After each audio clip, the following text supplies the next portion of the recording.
very much. Well, it's great to be here. I think this is a very special occasion, and I hope this is the first conference, right? So yes. I hope this is the first of annual conferences that will increasingly put the Waterloo Political Science Department on the map for undergraduates across Canada and around the world.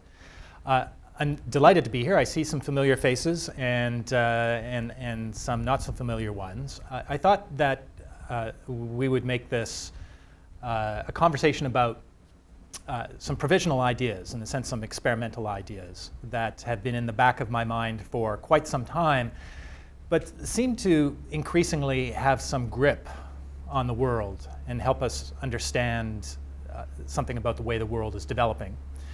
And it's an interesting story in part because I've had mixed feelings about this concept of synchronous failure. In some respects, it reflected an intuition I had quite some time ago, but I also wasn't really sure whether I believed it. And there were periods of time when I just sort of discarded the idea and put it aside. But increasingly, it seems like it actually has some validity. And now I'm working with a group of folks from around the world, but especially located in Stockholm, at the Stockholm Resilience Center in Sweden, to try to make this idea work empirically. And I'm walk through a little bit about how we're thinking of doing that. But this is all somewhat provisional because this is work in progress, and I want to make that clear. So I originally developed the idea of synchronous failure back in the early 2000s and presented it in a lecture, the George Pulaski lecture at George Washington University at the Elliott School of International Affairs in Washington in, I think, probably about 2004, 2003, 2004.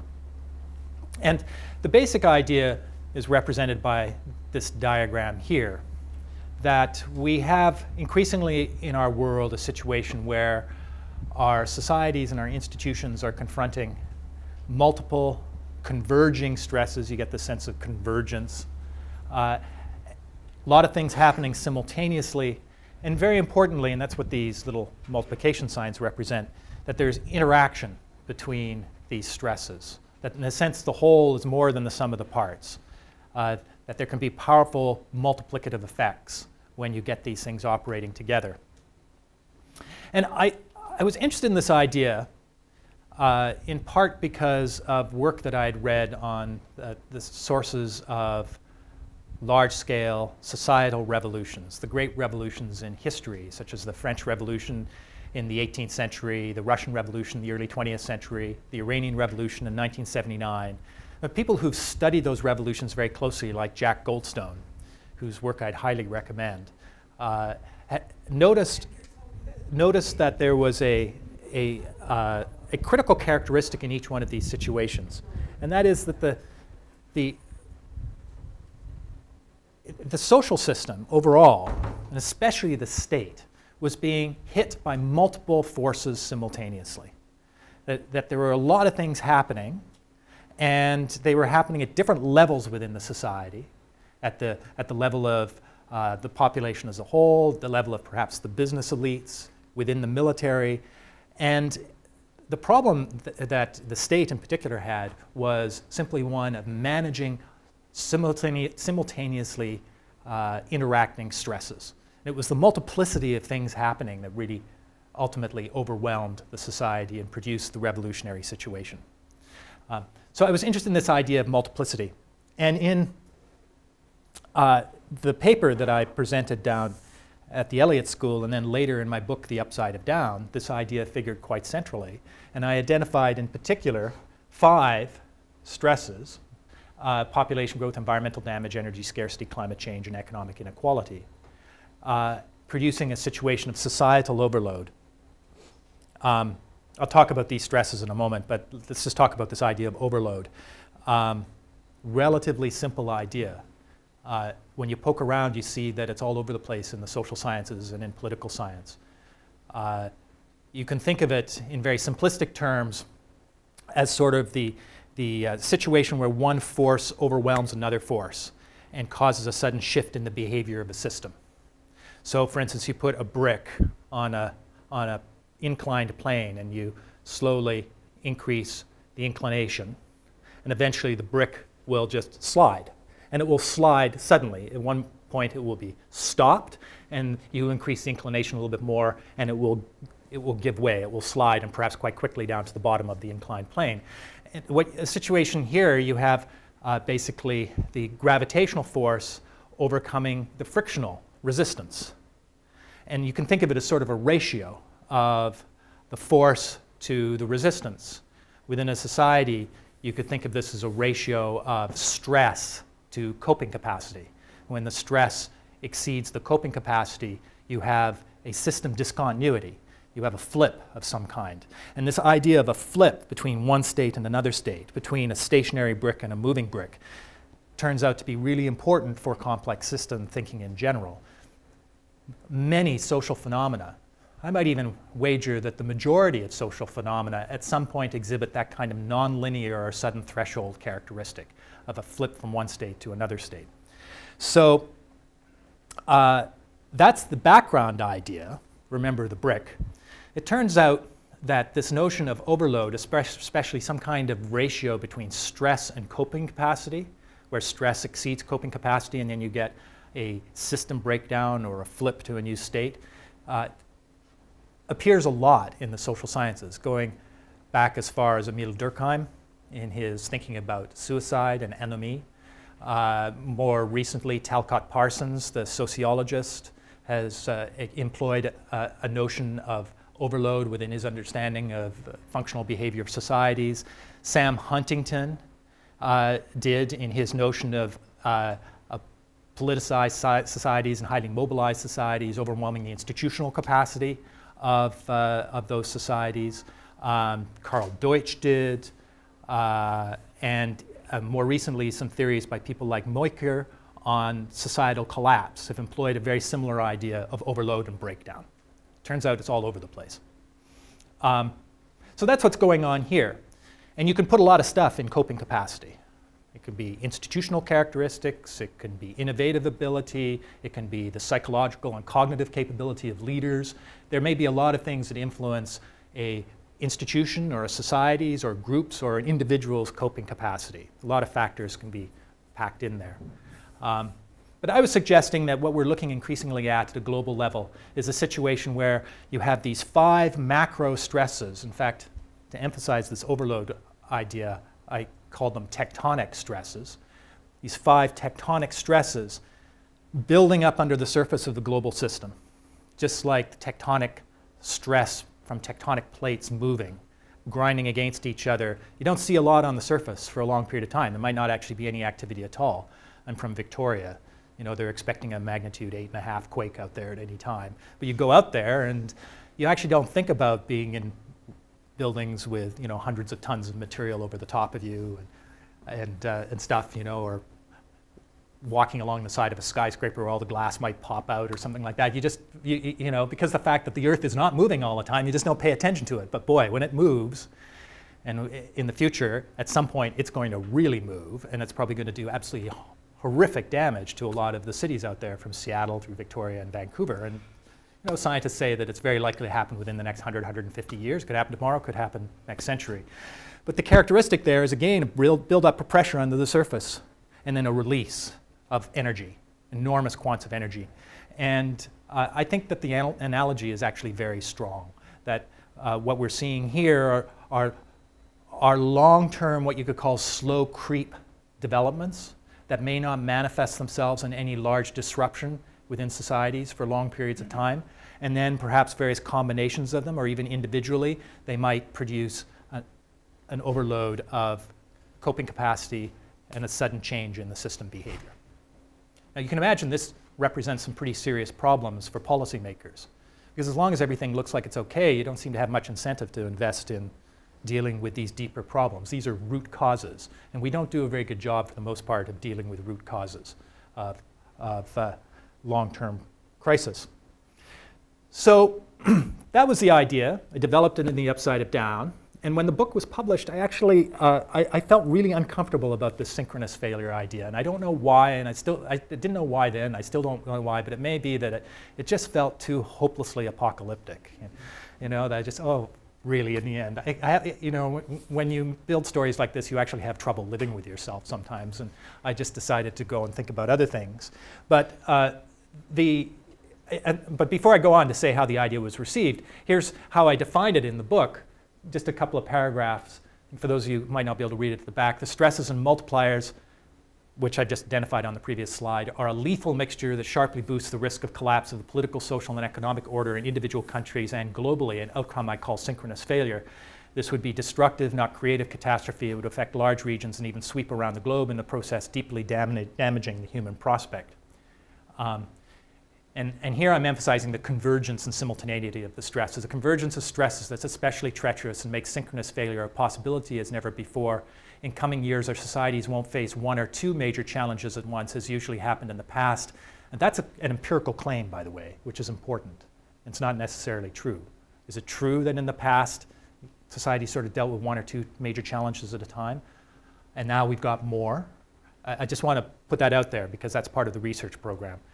Instead, they'll face an alarming variety of problems, likely including oil shortages, climate change, economic instability, and mega-terrorism. This is nuclear terrorism, for instance, all at the same time. Later in the book, synchronous failure is an event caused by multiple simultaneous and synergistic stresses. The multiplication signs indicate synergy, right? Same as, we can say interaction, but I talk about synergy. Synergistic stresses that together generate multiple simultaneous and synergistic failures. Interestingly enough, as I've done this work with the folks in Sweden more recently, I've realized that there's some really important things missing from this. This is a very underdeveloped definition of the concept of synchronous failure, as you'll see in a moment. Among other things, it leaves out almost entirely what are the key characteristics, which I emphasize elsewhere in the book, but don't build into this definition, which is the intersystemic and multisystemic character of the failure, right? That what I'm really suggesting here is not that not just that there are a lot of stresses happening simultaneously that produce overload, but that when the crisis happens, it cascades across system boundaries. It can cascade from an economic system into a political system, into an ecological system, for example. It doesn't just stay isolated in one place. But that's not in any of the definitions. Also, in these 3 paragraphs I've shown you, it doesn't really emphasize not just the intersystemic nature, potentially, of synchronous failure, but the cross-scale character, that it can go from the micro, local level up to the global level and back down again, which is something that has been emphasized by the folks in Stockholm.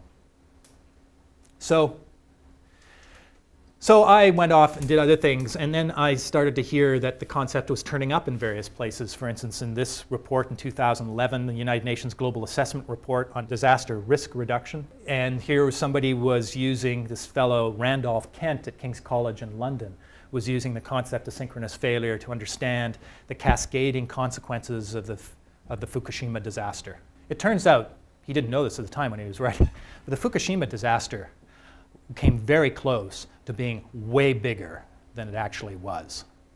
There was a report in the New York Times about 2 weeks ago that suggested that there was a plan on the table with the leaders of Japan to evacuate Tokyo. The possibility that they were going to lose sufficient power within the grid, that they would not be able to maintain the cooling systems across a whole bunch of nuclear reactors, and that they were going to nuclear facilities in large parts of the country, and they were going to lose them all simultaneously. Now that actually illustrates a characteristic of what we're starting to understand this phenomenon is about, which is that you've got really tight coupling within systems and a kind of cascading effect. You get an overload in one part and it produces an overload in the next part and an overload in the next part. And the reports coming out of Japan suggest that the country was actually very close to that within its, not just the local area that was damaged by the tsunami, but more generally within the nuclear system for the whole country, because you need enough power to keep the cooling systems and the reactors going, and especially keep the waste ponds cool. And apparently there was some real questions about whether they'd be able to sustain sufficient power in the grid to maintain that in all the nuclear facilities. You look around and you start to see people thinking in similar sorts of ways, not using, in this case, the concept of synchronous failure, but I'd highly recommend this report. This is from the World Economic Forum. It was produced for the last meeting in Davos in late January in Davos. And I'm not going to go through it in detail, but you look at that diagram and you have a lot of stuff in here, these what they call central nodes of stress, rising greenhouse gas emissions, global financial failure, chronic fiscal imbalances, unsustainable population growth, critical systems failure, and then lots of connectivity within it, all, and a lot of it converging on global governance failure. This diagram is just a stripped down version of what they produced. If you go to the document itself, they have one in the middle of the document that shows all of the causal relationships identified between these various nodes. So what do we got? Some of the other ones, just in case you can't see. Major systemic financial failure here as a convergence point between critical systems failure, which would be, for instance, IT failure, governance failure of regulatory regimes, and chronic fiscal imbalances. Here you have unforeseen negative consequences of regulations. I'm not sure what the story is for this one, because this is a convergence point between critical systems failure, global governance failure, and greenhouse gas emissions. But they have somewhere here extreme volatility in energy and agricultural prices, affected by climate change, chronic fiscal imbalances, unsustainable population growth. So they're thinking very much in terms of multiple things happening within systems and producing reinforcing effects. And that suggests they're thinking very much in terms of an idea like synchronous failure. Just quickly, Chatham House has produced this paper recently, just at the beginning of the year, preparing for high impact, low probability events, which contains very similar ideas. And the OECD, I'd highly recommend this series of papers. This is their Future Global Shocks. It's a project, OECD International Futures Project on future global shocks. They have 8 papers now. This is just one of them, produced by John Castee, who is a complex systems theorist. He's coming out with a book shortly on what he calls X events, extreme events, high impact, low probability events, and what they could mean for global systems. And he includes in this particular paper this diagram. It's somewhat sensationalist with the bomb over on the other side there. But look at the same kind of characterization, the analogous characterization schematically of all of these things happening simultaneously and converging to produce an explosive situation. So this is all by way of saying that the world seems to have changed in a way that a notion like this appears to make more sense of what we're seeing than perhaps it did 10 years ago or so. So the world is sort of caught up with this idea of synchronous failure. And so, and partly because of that, I decided to return to the idea and start working on it. In significant part because of my conversation with folks in Stockholm. So about 18 months ago, I was visiting Stockholm and reading some of the papers for a workshop we were doing on basically global crisis. And there was an introductory paper that identified 3 archetypes of systemic crisis: long fuse, big bang, multiple whammies, and ramifying cascades. And I looked at this and I thought, wow, they're on the same page. Now they were at the time trying to think of these as relatively isolated and independent of each other, these archetypes. So a long fuse big bang is a slow creep problem that produces a sudden shift in a system.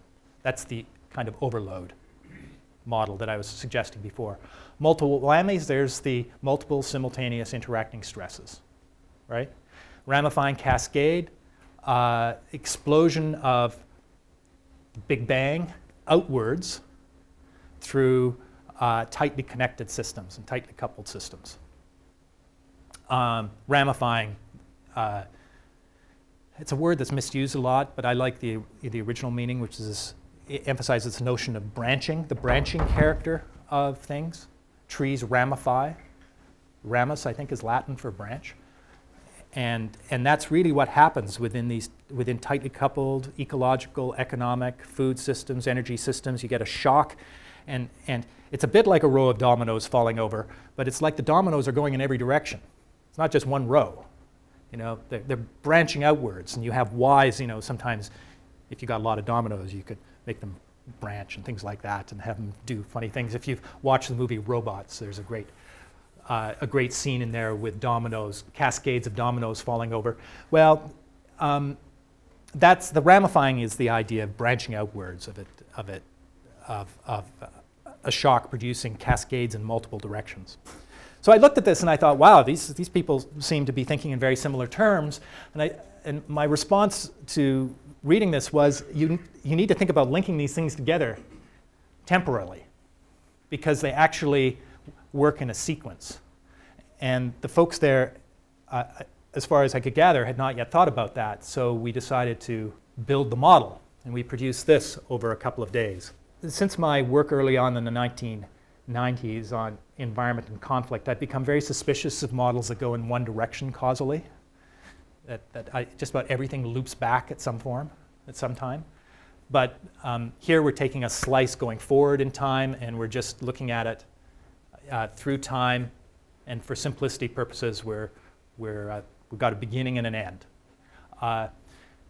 What are we doing here? Down, by the way, here you can see the shorthand, multiple whammies, long fuse, big bang, multiple whammy, ramifying cascade, RC there.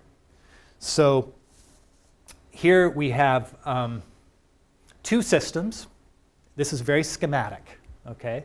It could be more than two, but you need, for this kind of model, to have at least two. And these can be big systems like the global financial system in the example I'm going to walk through in a moment, and say the global energy system. Could be the global energy system and the global food system. Could be the global health system and the global food system, or something like that. But think about two large globe-spanning systems. You have an intersystemic boundary.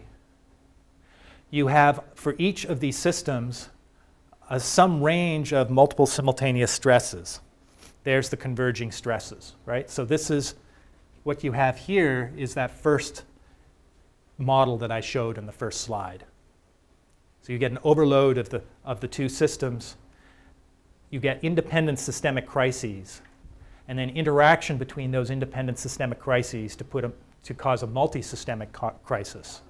And then that multi-systemic crisis cascades outwards to ramify outwards and affect much larger systems.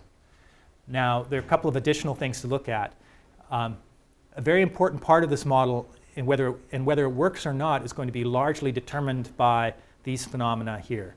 The suggestion is that you get a sufficient amount of interaction across the intersystemic boundary, and I'll give you an example in a few minutes, that these two systems start to synchronize their behavior. They actually start to operate along the same temporal scale. Okay? So put bluntly, they reach crisis at the same point, right? And then the specific systemic crises are caused by proximate triggers. And these may not be particularly important in themselves. It's the proverbial straw that broke the camel's back. Everything has been set up. You've got an overload situation, and it's like you're dropping the grain of sand on the brick. It doesn't really matter whether it was a grain of sand or a waft of air or somebody's hair. The character of the proximate trigger doesn't really matter. It's just what pushes the system into a breakdown situation. And then you have this outward cascade, which is a function of the coupling of the system, the connectivity within the larger systems within which these two systems are embedded. So that's the model. Notice that there's a change in time across the bottom. I thank Buzz Halling for this idea. Slow processes operating within single systems, slow processes operating largely within single systems, although you have some interaction here. And here you have a change in the times in the time unit almost. Fast processes operating across multiple systems. as we get into stage 2. So this is multiple whammies and long fuse Big Bang. You've got multiple things happening, pressures building up, then the development of an overload and crisis. And here we have 2 of those crises combining together, again, multiple whammies, and then a ramifying cascade outwards. And so that's how we put these things together. And the question is, does this have any relevance to the real world? It's a reasonable question.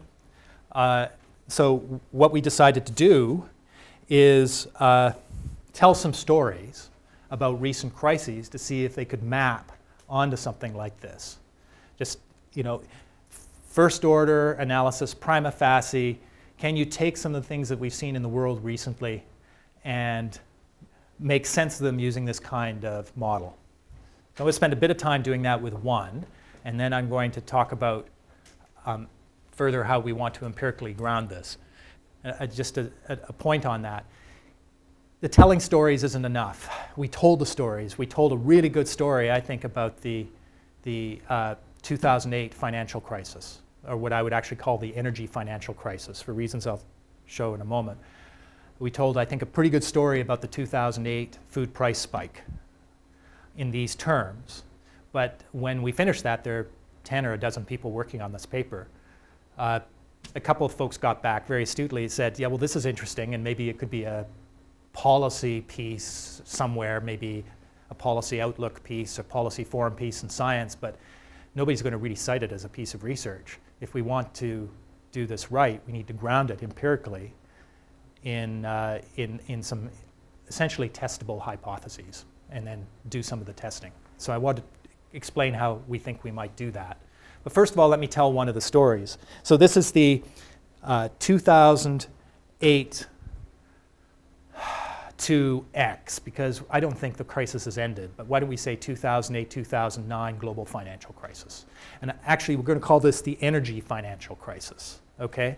Because the two systems were much more tightly coupled, and energy was much more a part of the causes and unfolding of that, what we call a financial crisis, than most people recognize. So let's take two different systems. Let's say we're starting on the bottom with the energy system. What are some of the things that were happening in the background, in this case over periods of decades? There was steadily rising demand. In this case, we're talking about petroleum energy, liquid fuel, 98% of the world's transportation energy in the form of oil, principally. Steadily rising demand, 1% to 2% a year, every year. Largely driven by increasing energy intensification of the Chinese and Indian economies. So that's stress one. Stress two, declining energy return on investment for the global oil supply system. That means it was taking more energy to produce every incremental or marginal barrel of oil than the previous barrel. You're having to work harder, but in the vernacular, drillers are having to go into more hostile natural environments to drill deeper using more complex technology and riskier technology for smaller pools of lower quality oil. Every extra barrel of oil was taking more energy to get. The steady drop in the energy return on investment from, in the 1930s, around 100 to 1, you got about 100 barrels of oil back for every barrel of oil of energy you invested to get oil, down in the world now to about 15 to 1. It's a big deal. It's a real physical problem in terms of the capital investment requirements. For example, every well that's drilled off the coast of Brazil right now in ultra deep water costs $250 million. When I was involved in the oil patch back in the 1970s, because I worked as a roughneck on oil rigs and gas rigs in BC and Alberta, the holes were averaging a couple $1 million each.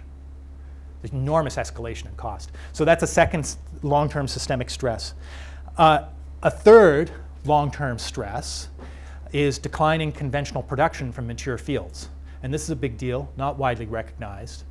About 60% of the oil-producing fields in the world are mature. That means they've been around for a long time. They're post-peak production. They've already reached their maximum production, and they're declining. The total amount of decline, if you add all of those fields up that are declining around the world, is about 4 million barrels a day of production every year. Our daily consumption is around 89 million barrels. Of that, about 70, I'm just going to run some figures quickly, about 74 million barrels is is conventional oil. So we're producing 74 million barrels of conventional oil this year. Next year, if we don't do anything in terms of finding more oil, that declines to 70.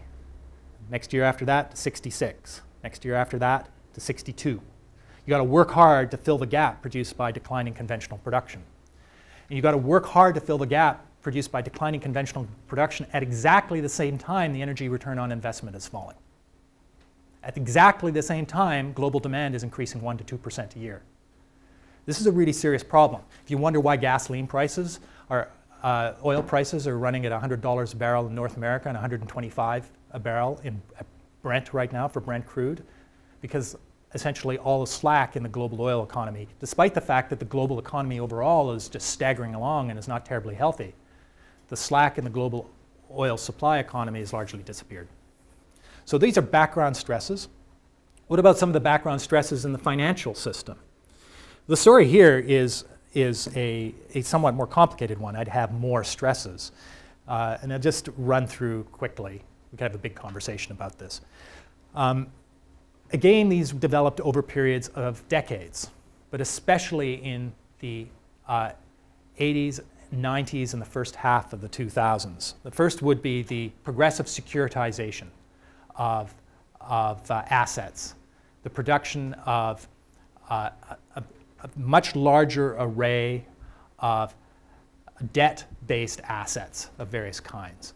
And the story you've heard probably most is the story where banks and investment houses of various kinds would bundle together mortgages into large pools of debt and take tranches of them, slice them up, and then sell the tranches as securities, right? And then you could do other things, like you build various kinds of derivatives on top of these, what are called collateralized debt obligations. And one of the results of this process of securitization is an increasing distance between the underlying asset and the creditor, person or outfit that owns the asset. It's not like your local bank has your mortgage anymore. It's some piece of that mortgage is in an investment house in Mumbai, right? And the investment house in Mumbai doesn't actually care very much about whether you're going to be able to pay your mortgage. And even if they did, they wouldn't know how to access the information. There was no way of getting that information back. So it produces, at the level of individual assets, enormous asset risk that can't be accounted for. So this is a very serious problem in terms of the ability of individual economic actors to make reasonable, rational calculations about the risk that they're taking in their investments. So in addition, at the same time, and partly a cause of this securitization process, you had the development of very powerful mathematical tools to create these assets and to estimate supposedly the risk associated with these assets. And a lot of these mathematical tools were developed by folks who were at my graduate school, MIT, in, say, the physics department. And they came out of the physics department, and I had friends who were been in math and physics at MIT, and they couldn't get math and physics jobs, and maybe they could have, but you know, working on Wall Street or Bay Street meant a salary that was probably 10 or 15 times higher, and it was enormously enticing, and they take their mathematical abilities and apply them to developing increasingly complex and abstract and obscure derivatives, assets themselves, and methods for measuring the risks of the assets. And the key thing here is the rising complexity that's induced by the application of advanced mathematics. Then, so that's stress 2. Stress 3, you have the increasing speed of information technology and communication technologies, which allows decisions to be made within financial markets about these assets, and the calculations that would be grounded in this fancy mathematics to be carried out instantaneously fast by essentially computers without any human involvement all over the world. You've probably heard about ultra high-speed trading, right? So about 60%, by the way, and it's gotten worse since the financial crash, about 60 to 70% of the trading that takes place in any of the markets right now around the world is done entirely by computers without human intervention and happens frequently before any human being can make a decision about what they want to do in terms of investing. It's all managed by sets of equations. They get the data in from the market, they do the calculations about arbitrage and where there may be some profits in the system, they make the trade, and it all happens in under 1/10 of a second. 60% of the trading. It's one of the reasons, by the way, just as an aside, that there's been an enormous hemorrhaging of your small investor out of the markets, because I don't know about you, but I don't want to play that kind of game with my life savings. And so people are leaving, and as a small investor is left, it's tended to make the market over time more volatile, but that's another story. The key thing I want to emphasize here about the IT and communications revolution, and we forget how significant this has been, but there's probably been 100 million or maybe even a billion-fold increase in the ability of human beings to transfer information and reproduce information in the last 30 years, right? And what that has done is not only increase the speed of decisions in financial marketplaces and the complexity of decisions, it's tightened the coupling so that you've got a higher risk of these ramifying or cascading failures. So these three things together, the securitization, the implementation of mathematical tools, and the increased communication speed and tighter coupling as a result of information technology improvements, all together increase the opaqueness of the financial system globally. And that, in turn, led to increasing systemic risk. Not just asset risk at the risk of single assets, but risk for the whole system that people didn't understand. They just didn't have a grasp of what was happening. Now, there's one other thing that was happening that was very particular. So when we're now up to 4, I think, here, there's one other thing that was happening that was very important, and that was the development of a very powerful, ideologically driven anti-regulation ideology in the United States. That was particularly promoted by Alan Greenspan, an acolyte of Ayn Rand, libertarian political philosophy. Get the government out of the way, let the markets rip, they'll know what to do, they'll reach an equilibrium of some kind, and ultimately everybody will be better off. And what that did, the anti-regulation ideology did, is it gave a free rein to the ratings houses like Standard & Poor's and Moody's and Fitch to put their AAA imprimatur on all of these debt assets, the structured investment vehicles, the collateralized debt obligations, the credit default swaps, et cetera. All had AAA. You can put them in your pension fund. Don't worry, great assets. When Lehman Brothers failed in September 2008, all of a sudden, all of those assets that were very substantial parts of balance sheets of banks and corporations and investment houses and hedge funds all over the planet had absolutely uncertain value. Just, there was no way of grounding the value at that point, because people had suddenly realized there was a huge amount of uncertainty in the system, didn't know whether you were going to be able to sell these things or not. So you've got a counterparty, you want to conclude an economic transaction, just say ship some product from one side of the planet to the other, and you look at their balance sheet and say, well, are you solvent? I can't tell whether you're solvent. I'm not going to have this deal. And in October and November 2008, the world economy essentially came to what economists will call a sudden stop as a result of that. So 4 stresses here. I've been getting ahead of myself a little bit about the financial crisis. So because I'm already down here, but we've got these background stresses developing independently in these systems. The question then is, what are the interactions across the boundary? And I think this is where the story gets really interesting. How is it that the energy system and the financial system actually began to synchronize their behavior? Well, you can think in terms of links between energy and economy and energy. Keeping an eye on the time, I want to make sure we have some time for conversation. Between energy and economy, during the 70s, 80s, and 90s, especially during the 80s and 90s, after the second oil shock, energy prices became extremely cheap relative to other goods and services in the economy. So energy prices were very low, oil prices, and that encouraged globalization and tighter coupling of the global economy. So you had cheap energy here having an effect on the financial system by encouraging increased interconnectivity in the global economy and the global financial system. So that's a connection between energy economy, the connection between economy and energy. I think that what you saw following the recessions in the 70s and late 70s and early 80s was a recognition that among policymakers and especially central bankers around the world that the global economy was facing a chronic demand problem, a chronic problem of inadequate consumption. And over a period of time, through a whole variety of policies, there were decisions to increase liquidity in national economies and then ultimately in the global economy. And one of the results of this increased liquidity, basically monetary loosening of various kinds, was a series of bubbles. So we had the East Asian financial crisis in the mid-1990s. We had the tech boom in the late 1990s and early 2000s. We had the housing boom in the United States in the middle 2000s. And then we had, again, a resource bubble in the later 2000s, 2008 or so. And all of this infusion of liquidity into the global economy, among other things, not only tended to increase demand for energy, but it tended to increase speculation around energy, increase the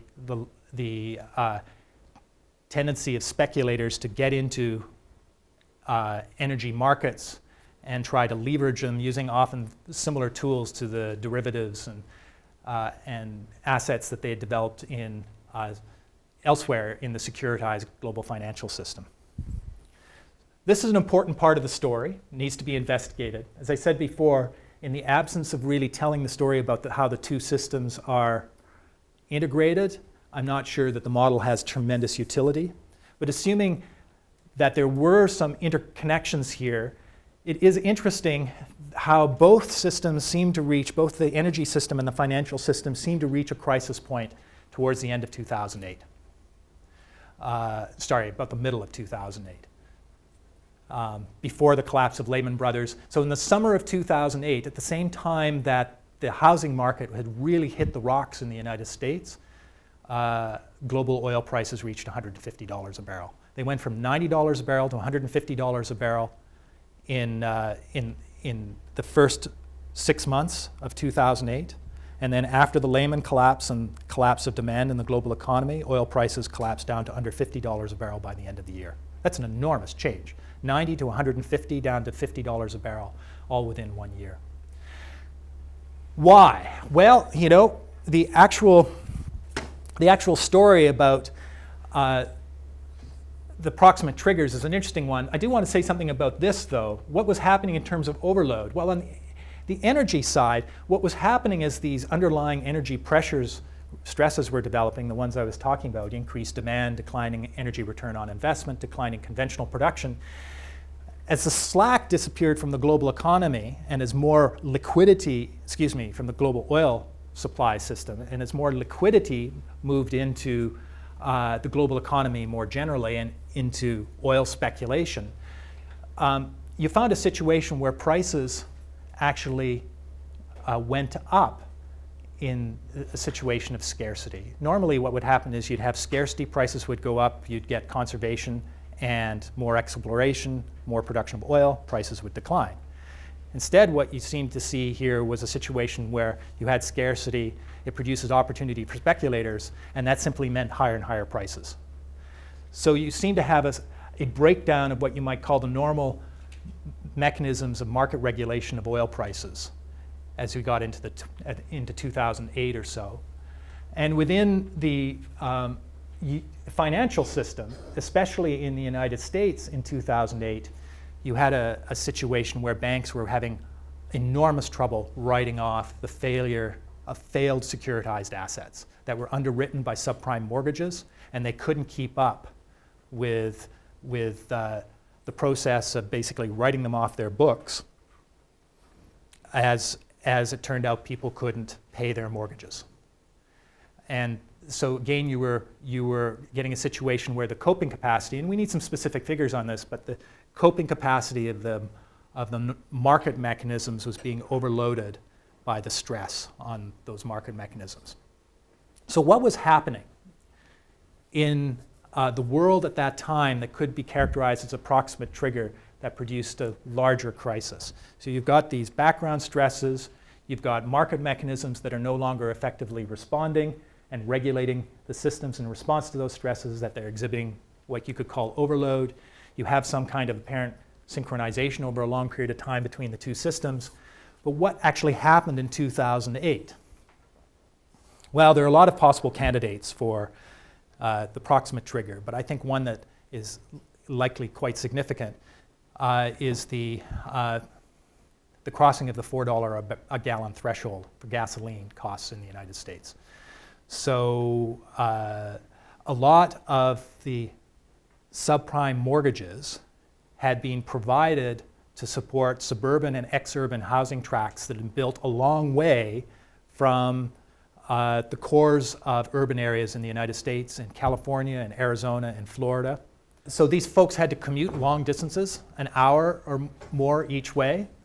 And the economic viability for these individuals of buying those houses in those zones was largely dependent upon cheap gasoline. And when gasoline went beyond a certain threshold, they either didn't buy those houses or they stopped paying their mortgages. And I've seen some analysis to this effect, that this was the actual tipping point. The other things that happened is when gasoline reaches about $3.80 to $4 a barrel in the United States, it actually has to it starts having a major recessionary effect on the American economy because it's sucking demand out of the economy. And it's things like that that could have potentially tipped the, what was a marginally manageable subprime mortgage crisis in the United States in the summer of 2008 into one that was completely unmanageable, and eventually started taking down investment houses like Lehman. Well, at that point, we get into a different story, and it's a story I tell in the paper I've been writing with these Stockholm folks. But in the last part of the 2008, it wasn't just a financial crisis. It was a social and political crisis. It had spilled across many different systems, and it was affecting, really at that point, the whole planet. You have to think about the implications of this. At least in terms of the subprime mortgage market in the United States, it was a relatively small part of, yes, a big component in the global economy, but nonetheless of the overall global economy, a very small component of the overall global economy. And yet, problems that developed there, in conjunction, I would say, with what was happening within the global energy system, ultimately pushed the entire global economy to the edge of the abyss. There was a period of time, as I was saying, towards the end of 2008 when people were thinking that we might see a global systemic financial collapse with major sovereign defaults and a complete collapse of the global banking system. That's pretty remarkable when you think about it, that what should have been a relatively isolatable part of the global economy could have consequences like that. So, that's an interesting story, but does it really have any larger validity? And in just the last couple of minutes, I'm going to show how we've decided to try to test whether things are actually changing, whether this model of synchronous failure is illustrating something that is becoming more common in our world, that there is an emergence of synchronous failure, that the architecture of global crises is changing. And so what we need to do is come up with a definition of crisis, and this is the one that we proposed: a sudden event or closely connected series of events that significantly harms, within a relatively short period of time, the well-being of a large population. And then say, look over an extended period of time, and we decide to take a century and look at the whole planet and identify all the crises that have affected humankind in that period, and see whether there's been any change in their frequency, magnitude, character during that extended period of time, as a way of then examining whether something like synchronous failure appears to be emerging from the general phenomenon of human crisis. So there are a couple of things that are interesting about this definition. First of all, it's substrate neutral, so we can have a definition of crisis that applies within ecological, financial, political, or technological systems. So we can subsume many different kinds of crisis-type events under one definition and within one analysis. And it stipulates 3 necessary conditions for crisis: suddenness, that exhibits sharp nonlinearity, significant harm within a relatively short period of time, and impact on a large population. Critically, unexpectedness, which some people think is a common characteristic of crisis, is not included as one of the necessary features. I think actually we're looking down the gun barrel of a crisis in the Middle East right now with Israel attacking Iran, and it's certainly not unexpected. You know, most of us would put the probability at somewhere around 50%. And if it happens, just because we've expected it, it doesn't mean it's not a crisis, right? It's going to be a crisis. It's just one we happen to anticipate. So I think we can leave out unexpectedness. It's interesting that in people's definitions of crisis, sometimes they put this in, but I think these other 3 characteristics, suddenness, significant harm affecting a large population, all potentially operationalizable. There's also this problem, is a particular chain of events a signal crisis, or do we divide it, sorry about the English there, divide it into one or more separate crises? It's very difficult to know actually at the time, especially for a contemporary crisis, whether we're dealing with a string or separate ones. This is a problem, by the way, that conflict researchers face all the time. Whether a series of conflicts should be divided into more than one instance, or whether it should be treated as all one, because in many cases there are obviously causal relationships between them. In World War I and World War II was clearly rooted in World War I, but we normally treat them as 2 separate ones. That's a somewhat arbitrary decision. In this case, for the financial crisis, I think we may be going into another financial crisis in the next year or so because of what's happening in Europe. It's clearly a consequence of what happened in 2008 and 2009. In retrospect, we might well look at it as one extended crisis. That's a difficulty, but I think it's one that we can manage.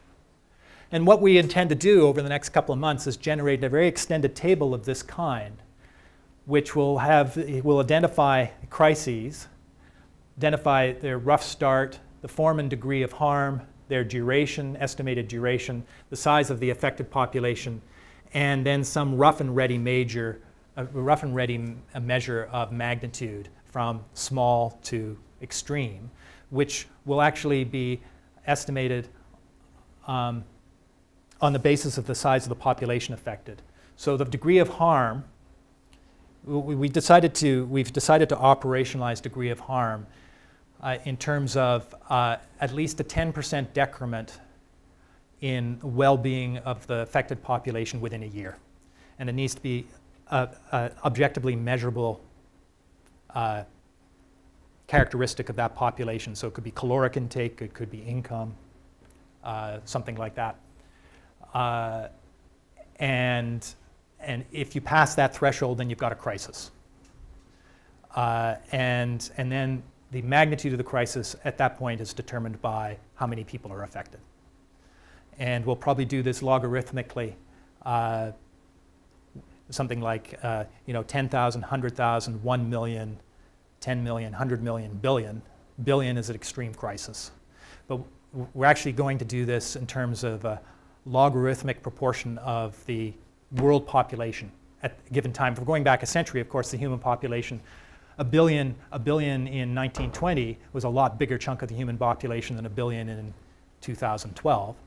So we're going to probably use a tenth, a hundredth, a tenth of a percent, 10% of the human population as thresholds. Again, logarithmic, a logarithmic scale of some kind, but it will be proportional to the overall size of the human population. So we're going to do this.